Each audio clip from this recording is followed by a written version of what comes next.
everyone. My name is Angela Morabito, and today I am joined by Cherise Trump, the Executive Director of Speech First. Speech First is an organization doing amazing work to stand up for the First Amendment rights of students across the country. Cherise, thank you for joining me today. Yeah, thanks so much for having me. So I work in education. Education is, what I care most about, and I am just so impressed by what Speech First is doing. I know that you are involved in lawsuits at Virginia Tech and University of Central Florida, based around bias response teams that look like they're actively enforcing bias instead of preventing it. What's your take on this? Yeah, so a lot of our cases thus far have focused on bias response teams, specifically because these are very insidious policies on campuses that a lot of people actually don't know about, but students find out about them when they're reported to these bias response teams. So what ends up happening is they are anonymous reporting systems where students can actually report on one another or on faculty for any kind of what is considered bias, offensive, or unwanted speech. That's usually how the schools define it. And because they have these very broad and subjective terminology used to define it, what ends up happening is students abuse it completely. And you're getting reported left and right for various things that you've said, maybe some jokes that people took too personally, a Twitter or a tweet or a hashtag or something that you commented on, whether it be a politically driven social media post or just something that you said that you thought was completely normal. So we're seeing lots of weird reports come out on this, but I think what's really important for people to understand is that these are encouraging students to report on one another, and there's no due process afterwards because the students don't get to face their accuser. It's completely anonymous, and the university oftentimes will lead to some sort of disciplinary measure, whether that be calling folks in, mandating diversity training, maybe even going even further and forcing them to go to counseling. So we don't really know what all the results are on campuses. A lot of times they don't divulge that information to the public, but I think it's important that the public does understand and know that these exist and they're really, really bad. I actually spoke to students at Virginia Tech just a few days ago, and they told me that their campus climate has become so restrictive for conservatives that people don't trust their peers anymore. Is that something that you're seeing on other campuses? Yeah, it's pretty widespread. Conservatives have always kind of been in the minority when it comes to political ideology on campuses. And that's something that I think for a long time we've accepted, and conservative students were able to still get clubs recognized. They were still able to speak up and participate in debates, even though they knew most of their professors were probably leaning left. Most of the administrators are probably leaning left, and most of their fellow students as well. But nowadays, it's because they're given these resources like bias response teams and discriminatory harassment policies that allow students to report on one another and to tattle on one another. It's becoming this cycle now where conservative students actually don't see very friendly environments. They're not being encouraged for open discourse. They're not being encouraged to speak up in their classrooms. In fact, oftentimes it has the exact opposite effect. A lot of schools will say they're for free speech, but students do not feel that way. They actually feel like their speech is being chilled. They're afraid to speak up because they don't want to be reported. There's this mismatch between what the school says about itself and what the students actually feel. And one group that I understand you're working with is alumni. You have this alumni donor project where you're actually working with private schools. Why alumni?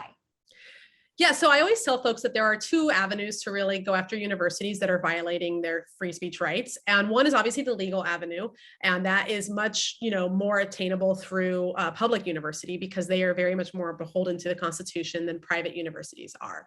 And so private universities, it's a little bit more of an uphill battle. There isn't always a very clear legal path for that. So what we've been trying to do is trying to get public pressure applied on universities, private universities that are actively chilling student speech and preventing environments from developing that would actually encourage free speech.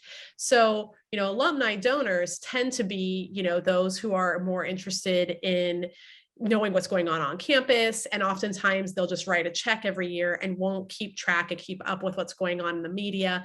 These are busy people, they're not at universities anymore, so they don't fully expect to keep up with the news and what's going on the campuses they give to.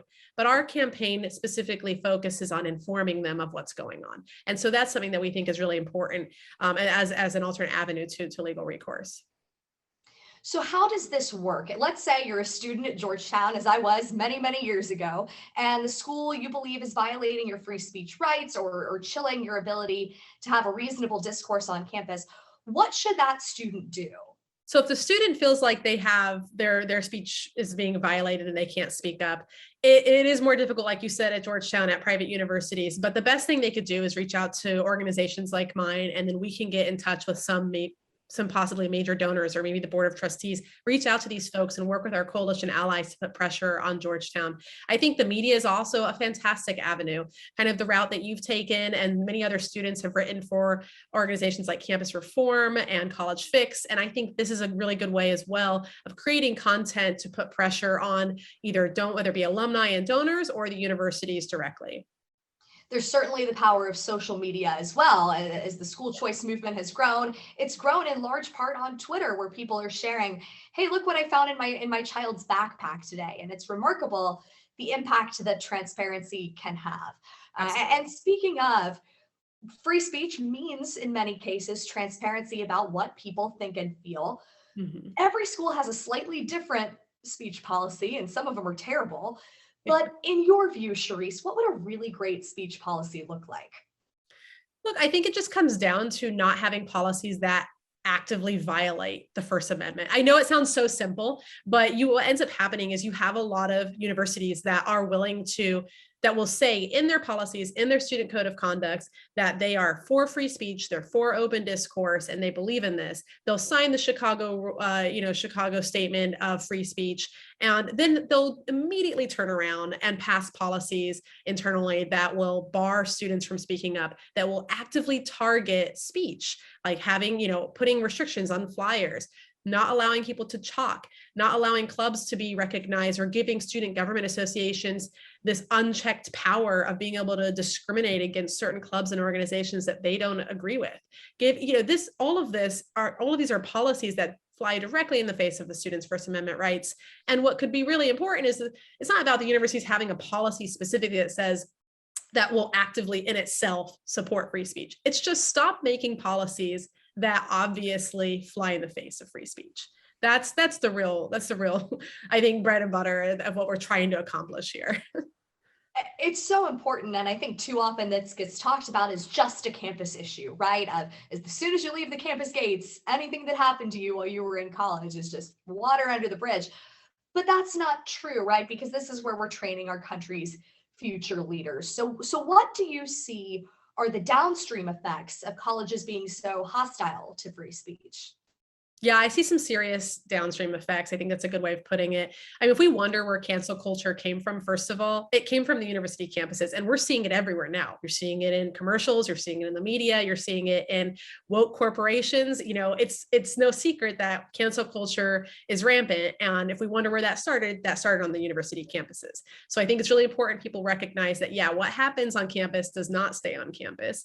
Oftentimes, policymakers, when they're looking for research reports to help support their policies that they want to move forward, a lot of that research comes from the universities. So keep a really close eye on who's on campus and what's going on. But even more so with the younger generations that are coming off campus, who have kind of grown up academically through these environments that don't encourage free speech, you're going to get two different types of leaders. And one of those leaders is going to be, whether they end up in leadership roles or not, they're going to be very complacent. They're going to keep their heads down. They're going to self-censor because they don't want to get reported and they don't want to get called a bigot in public. Or you're going to get the other kind who are more tyrannical in nature, and they're going to, realize, hey, being able to shut people down by just reporting them and constantly making them feel like racists, that's the best way to win an argument. And that's how I'm going to run my life. And that's what kind of leader I'm going to become. So either way, both of these types of leaders are bad for our country. We need to develop students who have convictions, who are willing to stand by them and fight for them, but who are also open-minded enough to debate openly and maturely about their issues. That is a dire warning, and also great advice about the kind of leaders we do want going forward. Cherise Trump, Executive Director of Speech First, thank you so much for speaking with me. Thanks so much for having me.